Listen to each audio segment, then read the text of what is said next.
So I just happened to pick up this old P89, the Ruger P89, from my local favorite gun store, and something that they had used, you know. Somebody brought in, traded on a gun, sold it to them, whatever, and they're like, oh, hey, by the way, we got this old Ruger P89 that came in. Are you interested in it? And I said, you know, I have never shot a P89, so of course I'm interested in it. So I took a look at it, it's in beautiful shape, price was right, took it home. So that's been a little while, a couple months or more, and it's just sort of been sitting around waiting for its turn. Well, today is its turn, so I've got it out at the range, and I'm going to put the first rounds, first ones to me, through it.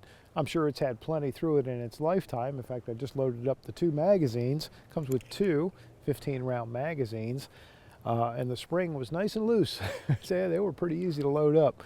So that means that it's probably had a good life. So the Ruger P89 is a gun that is just built like a tank. You know, this is back in the days when you could buy a gun at your local department store, or even go to Kmart and buy a gun. You know, even a handgun. So yeah, this is back from that era, from bygone days. And it is all steel. The grips are a plastic type. I mean, it looks so old, they almost look like they're Bakelite or something. Obviously, I'm sure they're not. They're a much newer technology, plastic, but they are some sort of a polymer plastic. I'll talk more about the gun and the controls, maybe from a better environment like the workbench, but for those of you who have no familiarity with it. And my familiarity with it is, you know, sort of in awareness and knowledge of it only. Like I said, I've never shot one, so I'm getting ready to do just that. This will be my very first shots. This is a double action, single action gun. That was that was very popular back when this gun was made.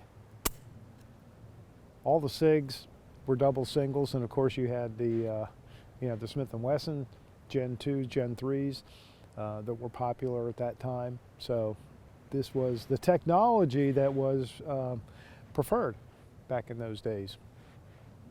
So I'm going to start out double action, and then it'll be single action after my first shot.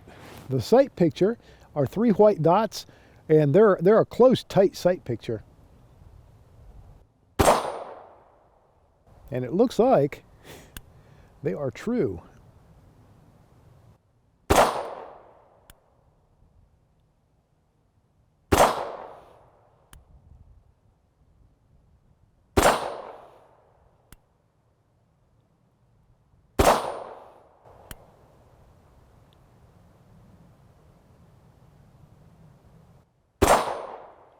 It's got a big old trigger, but it feels great. Nice wide trigger shoe. You can probably hear that reset. Very good tactile reset.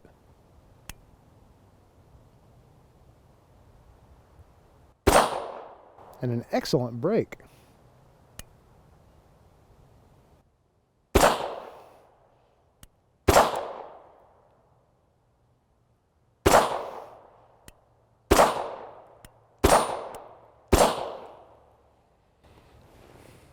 Well, so far, me likes. Magazine release is ambidextrous. It is identical on both sides, and it's not so much a push button. It is a thin control, and again, I'll show you this in a closer look, but it's a thin control that you basically slide forward with your thumb and drop the mag.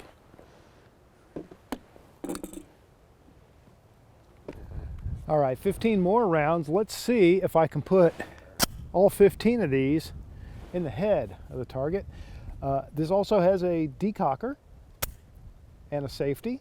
Once that is engaged, gives you a dead trigger. It's not a locked up trigger, it's just a dead trigger. And of course that does safely drop the hammer when you need to do that as well.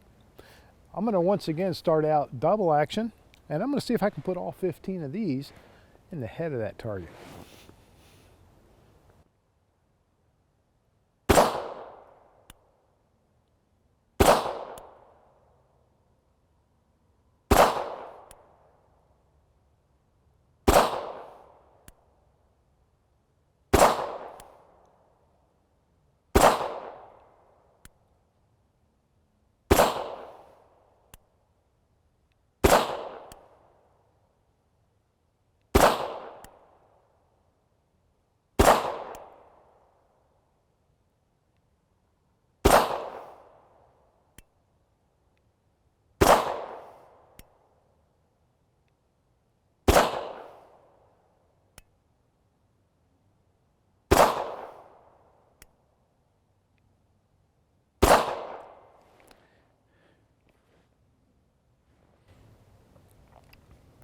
This is a sweet shooter, a very sweet shooter.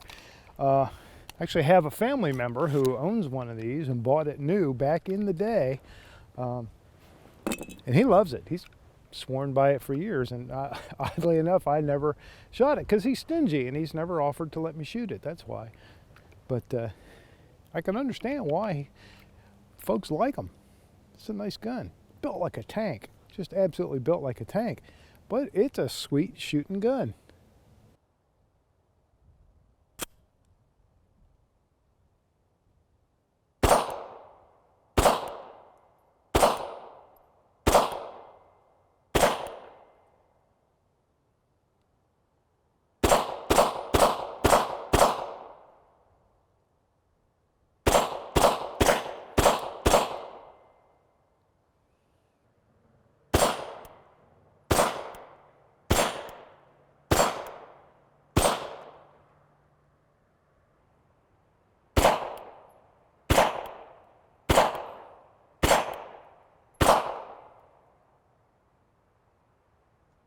I do know for a fact, no personal people that have carried this as a duty gun. So back in the day, this was completely legit in that respect. Slide stop also works beautifully as a slide release. That is not ambidextrous, and it's a bit of a reach too. I can't really get at it without changing my grip, but you know, certainly a viable option. And I'm going to drop the hammer again. Take it off safe, and let's try some with one hand. Since this is a duty gun, would make a heck of a personal protection gun, definitely a great home defense gun. A lot of that shooting is done with one hand, much more so than you might think. So remember that when you're out at the range, always practice at least some of your shots with one hand.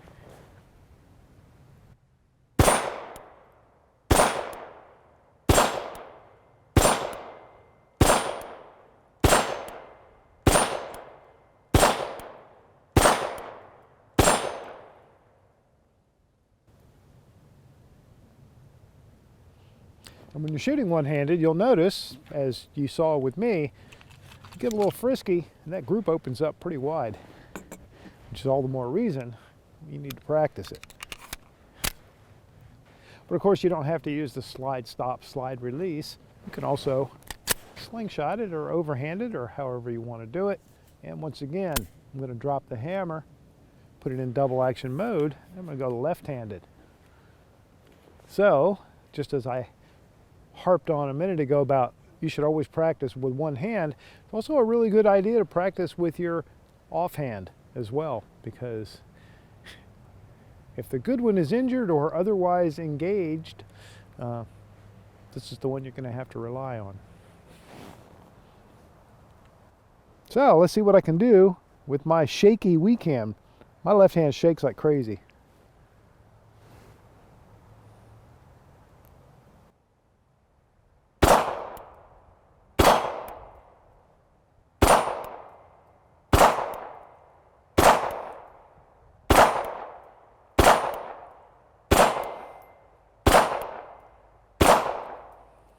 There you go.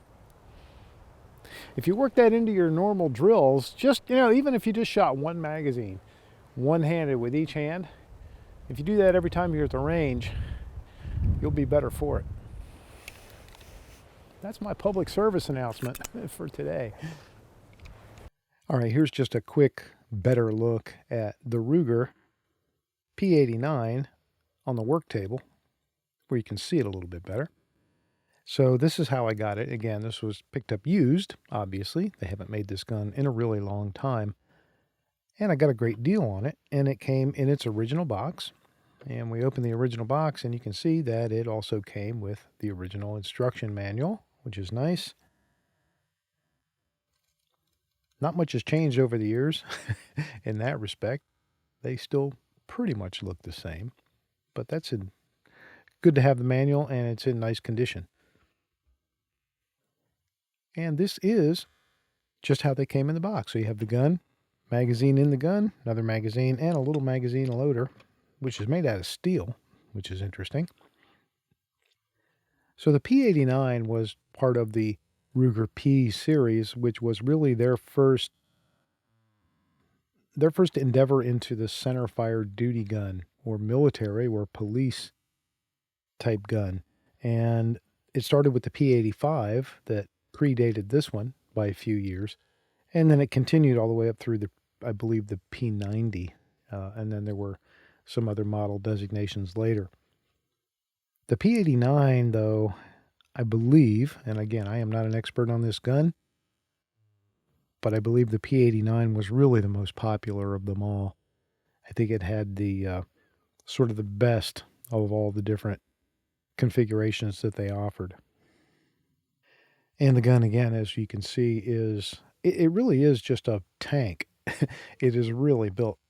The frame is an alloy, and it is a proprietary alloy of some sort to Ruger. But for all intents and purposes, it is like an aluminum alloy. And the slide is steel. I'm not positive if it's stainless steel. I may look that up and post that information here on the screen.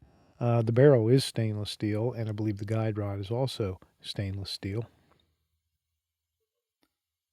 Trigger shoe looks like it is probably stainless steel as well, although I'm not 100% on that, but it looks like it's stainless.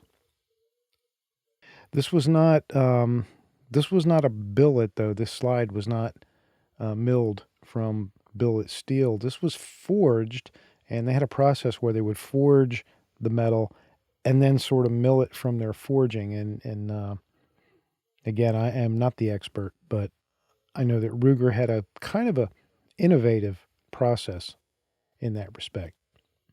I haven't heard a lot bad about the gun. Some people say that, it was ugly, but it was reliable and all that. Maybe it's just nostalgia, or maybe it's just, like fashion that goes in cycles, but I don't honestly find it to be all that ugly. I think it's a pretty nice looking gun, especially for the era in which it was made. Now, if you put it up next to the third generation Smiths and some of the other things that were around at that time, yeah, it's not going to be turning any heads. But looking at it now, I can definitely appreciate the aesthetics, again, in a kind of a nostalgic way. A couple of interesting things. I talked at the range about the slide stop, slide release. It does function well, but it's not one that's easy to get a hold of when you're in your grip. And, I don't have giant hands, but still, even if your hands are a lot bigger than mine, you're going to have a hard time reaching that without seriously altering your grip. And then when you do, it's very thin. It just wasn't meant to be easily accessed. And to show you the decocker and safety, so I'll cock the hammer, and of course you can see it is in the fire mode, and you can see the little red dot right there, and that indicates red for ready, I always say. And then if we bring that lever down, it drops the hammer safely, gives us our dead trigger in safety mode, and you can see now we have two indicators, a white dot, white showing safe, waving the little white flag, and you can see the S, maybe. Let me bring this up a little bit. See the S right there for safe. I could try to look up the specs, or we could just take a look at the key numbers. There's the weight. Just over 2 pounds with an empty magazine in it. Overall length is about 7 3/4 inches. Height is just about, I'm going to call it 5.5. If you count that lanyard ring, it takes it almost all the way to 6, but we'll call it 5.5. The field strip takedown is a little bit interesting on this gun. Let me show you a little bit about how that works. This is for instructional purposes, and so if you do pick one of these up used and you don't have a manual that comes with it, you should be able to find that online. I would highly recommend you do, and give it a read. But in case you don't have any instructions, let me give you a real quick tutorial on field stripping, because it is a little different than most modern guns.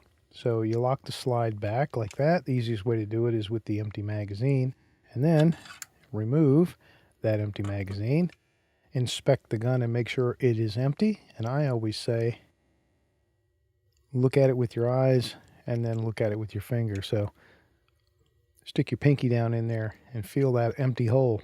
Now we know the gun is unloaded. And if you look down right in here, let me get some light. That little tab. And let me get some focus here. So right beneath my finger there, you can see that little tab. Well, that is the ejector. And if you reach in and push it down, that whole piece that it's connected to will lock downward, and it goes down to about a 45-degree angle. Okay, you have to put it in that position to be able to remove the slide. So you do that. Okay, and then take the pressure off of the slide stop slide release. Take your thumb, your left-hand thumb, if you're a right-handed person doing this right-handedly, take your left thumb and put it in the front part of the inside of the trigger guard, in front of the trigger like this. Wrap those fingers around like this. And now, just using that one hand, you can move that slide back and forth. So what we want to do is, there's a little notch that we want to find back here, which is actually very hard to find. You can see it. Well, let me get the light. See it right there? There's a tiny little notch. Well, we need to move that notch back so that it's in line with the tab there. And then from the other side, I'm pushing with my index finger on this pin. So I pushed the pin, that raised the slide stop, slide release. Now I can pull it the rest of the way. Okay? Now this is a captured part, so it doesn't come all the way out. That's as far as it comes. Now, I just let go and pull the slide forward. There you go. That's how you do it. So the rest of it is pretty much like all modern handguns. Pull out the guide rod and spring, pull out the barrel, you lift them both out this way toward the breech, do all your cleaning or maintenance just like you need to do, and then it goes back together in the opposite way that you took it apart. So you slide that back on, get a hold of it here, line that notch up, and let me get some light here if I can. Line this notch up where it needs to be, and now line it up. And I just made a little ding on the outside, so I made my own little idiot mark right there. Be careful not to do that. That's it. So that's the very, very basics on how you would field strip the gun. It is a little different than most of the modern ones today.